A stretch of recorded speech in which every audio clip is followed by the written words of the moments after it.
Bonjour tout le monde et bienvenue pour cette nouvelle vidéo.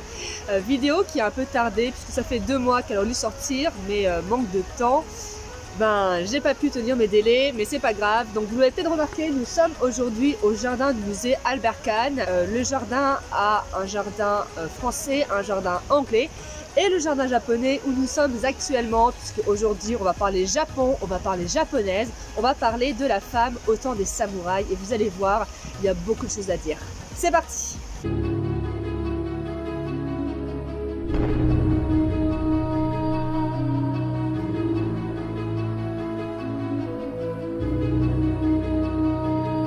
Mais d'abord un rappel historique. Alors tout commence au Xe siècle, pendant l'ère Heian. Il faut savoir qu'à l'époque, le Japon n'était pas du tout unifié. L'unification du pays sera très tardive. Elle se fera pendant l'ère d'Edo, donc au XVIIe siècle. Le raffinement et la richesse de la cour de Heian n'a d'égal que sa mollesse et le pays en proie au conflit, au brigandage.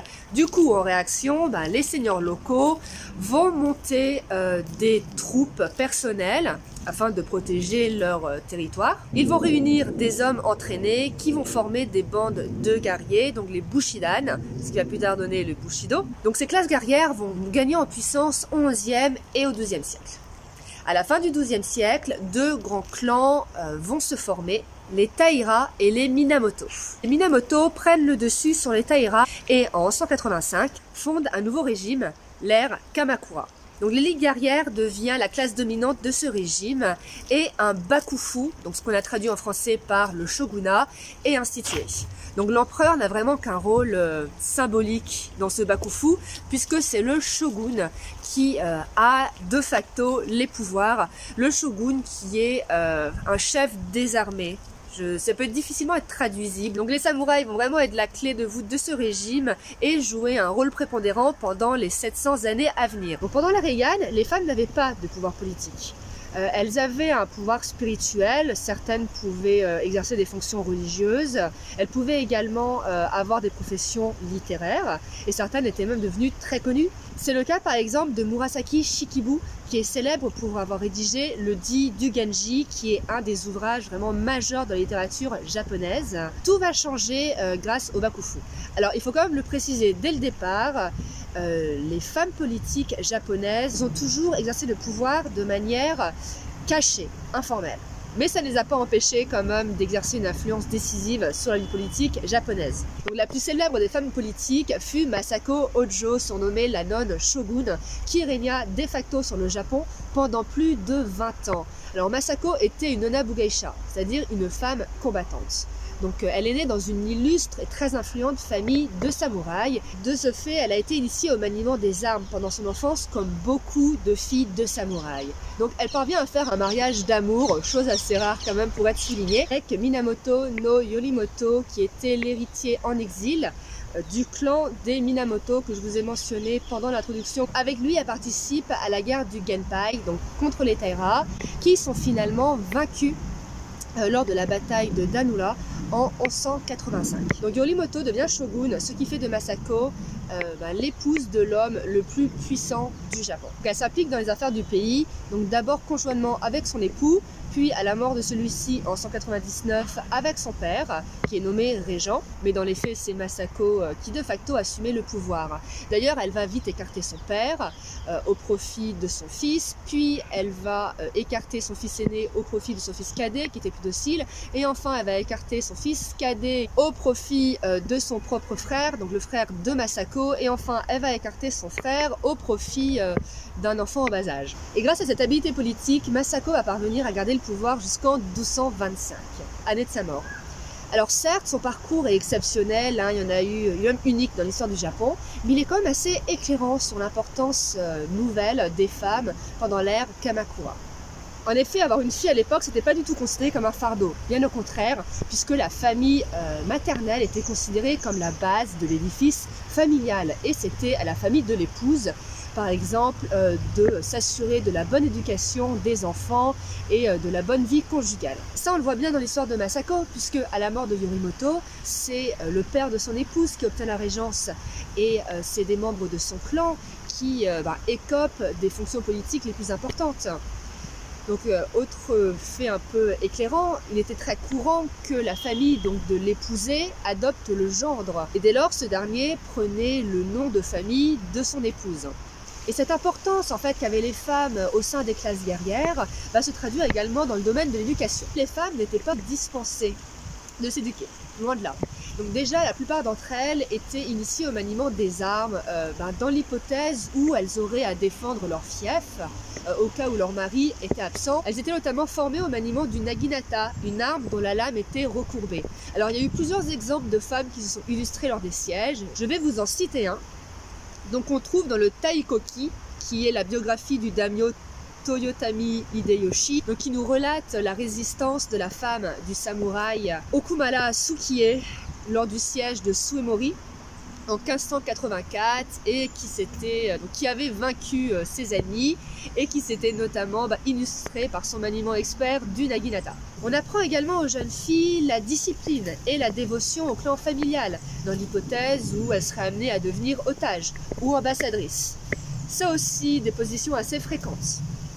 On leur apprend également que l'honneur est une vertu cardinale. D'ailleurs, il existait une version féminine du seppuku, vous savez, ce suicide que devaient faire les samouraïs. Les femmes étaient incitées à avoir toujours sur elles un petit couteau afin de se trancher la gorge si besoin, après s'être au préalable attaché les genoux avec une corde afin que leur corps ne soit pas retrouvé dans une position indécente.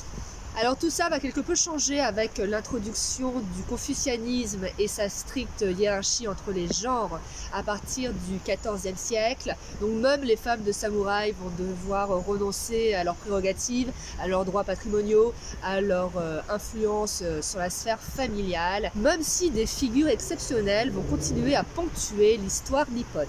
Ainsi, tout au long de l'histoire du Japon, on va retrouver les Onabu Geisha que j'ai mentionné tout à l'heure, donc des femmes guerrières qui, attention, contrairement à ce qu'on lit parfois, n'étaient pas des samouraïs. Il n'y a pas eu de femmes samouraïs. Elles venaient souvent de familles de samouraïs, filles de samouraïs, épouses de samouraïs, mais même si leur maîtrise des armes et parfois leur stratégie militaire équivalait à celle des samouraïs, elles n'en étaient pas. Alors, certes, elles n'étaient pas légion, c'était pas la norme, il n'y a pas eu des millions de femmes, ça y est, j'allais dire femmes samouraïs, non, il n'y a pas eu de millions d'Onabu Geisha, mais ce n'était pas exceptionnel d'en voir sur les champs de bataille. Alors la plus célèbre d'entre elles, c'est sans conteste la légendaire, parce qu'aujourd'hui elle fait figure de légende, mais pourtant elle a bien existé, Tomoe Gozen. Donc Gozen était l'amante d'un samouraï très célèbre, Minamoto no Yoshikana, mais c'était elle-même une chef militaire respectée. D'ailleurs, en plus du naginata, elle pratiquait l'art du kenjutsu, donc qui était l'art du maniement du sabre, qui normalement était la chasse gardée des samouraïs. Donc, elle s'est notamment illustrée pendant la guerre entre les Minamoto et les Taira, particulièrement pendant la bataille d'Awazu en 184. Alors on fait un saut dans le temps et on passe au 19e siècle et on va parler de Nakano Takeko. Alors cette professeure d'arts martiaux est célèbre pour avoir formé un bataillon 100% féminin qu'elle dirigea pendant la bataille d'Aizu qui eut lieu pendant la guerre de Boshin, qui vit s'opposer les partisans de l'empereur et ceux du shogunat d'Edo. Donc blessée lors d'une charge, elle préféra le suicide à la capture. Et on pourrait citer des dizaines d'autres Onabu Geisha, mais je veux pas que la vidéo dure 50 minutes. Alors bien sûr, la guerre de Boshin qui va voir la défaite du shogunat d'Edo et le début de l'ère Meiji va mettre fin à cette société, même si les samouraïs vont plutôt bien se sortir et continuer à occuper des postes au sein de l'État jusque dans les années 40. Enfin, ça dépend des samouraïs, c'est-à-dire que les samouraïs qui étaient fidèles à l'empereur vont occuper des postes dans le pouvoir, alors que ceux qui étaient plutôt partisans du shogunat d'Edo vont vraiment aller vers des professions intellectuelles supérieures. Et vu que les rapports de force ne sont plus tant physiques que moraux et intellectuels, de nombreuses femmes descendantes de samouraïs vont elles aussi du coup embrasser ces professions intellectuelles. C'est notamment le cas de Yamakawa Kikué, donc qui est une descendante de samouraï et qui devient la première japonaise à intégrer la haute fonction publique. Donc voilà, contrairement à ce qu'on peut penser de prime abord, les femmes avaient toute leur place dans ce monde plein de sang et de testostérone qui était celui des samouraïs. Et si la figure de l'Onabu Geisha fait rêver, tout comme celle de la chevaleresse, il ne faut pas non plus négliger toutes ces femmes du quotidien, ces épouses de samouraïs, ces filles de samouraïs, qui elles aussi en fait étaient beaucoup plus badass qu'on croit. Alors pour faire cette vidéo, j'ai lu et je me suis inspirée de ce livre. Alors, c'est un sujet qui n'est pas très répandu, soyons honnêtes, donc si vraiment ça vous a passionné, ce livre est un peu incontournable, même si c'est pas non plus ma révélation de l'année. En fait, je trouve qu'il y a beaucoup de dégressions et que ce livre pourrait aller un peu plus au cœur du sujet. En tout cas, comme d'habitude, je vous encourage à vous renseigner par vous-même sur ce sujet. Et écoutez, si vous avez aimé, comme d'hab, une mention j'aime. Ça prend 2 secondes et c'est vraiment génial.